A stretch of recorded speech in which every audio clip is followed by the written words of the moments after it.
All right, welcome second-year political science and international relations students. You are officially embarking on a transformative 16-week journey. I am absolutely thrilled to guide you through this explainer covering your core compulsory module, PSIR 2053, Introduction to Human Rights. Let's dive right into the core conflict of the semester. The syllabus states the apparent relationships between human rights and humanitarianism have become a bone of contention among scholars, politicians, and statesmen.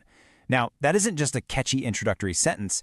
That is literally the overarching global conflict you'll be wrestling with all term. You see, while human rights are fundamentally about these high-level legal frameworks and inalienable entitlements, humanitarianism is often about the urgent, sometimes incredibly messy, on-the-ground reality of saving lives. Where those two ideas meet and where they inevitably clash is exactly where this course lives. Right at the center of this course is the human rights humanitarianism nexus. Why is this so vital for us to understand? Because especially since the end of the Second World War, we've seen a massive proliferation of global issues. We're talking refugee crises, genocide, failed states, natural disasters. Responding to these crises requires a really delicate balancing act between upholding international law and actually providing immediate relief. This nexus is where policy meets practice, and let me tell you, it is fraught with complexities, ambiguities, and even flat-out contradictions that you are going to learn how to critically appraise. Because there really is this profound divide between traditional human rights theory, which is that systemic, legalistic realm of the UN, treaties, and constitutional protections, like the ones we have in Ethiopia, and humanitarian. Visualizing your entire semester is absolutely crucial for your success.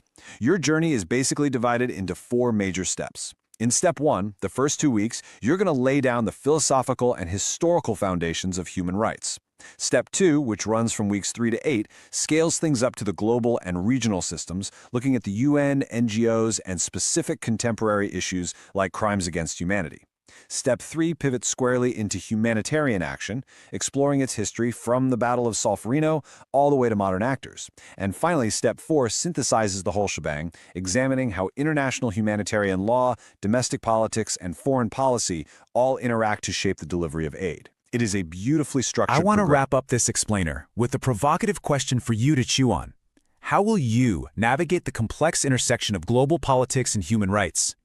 Over the next 16 weeks, you are going to be given the historical context, the legal frameworks, and the analytical tools you need to actually begin answering that question.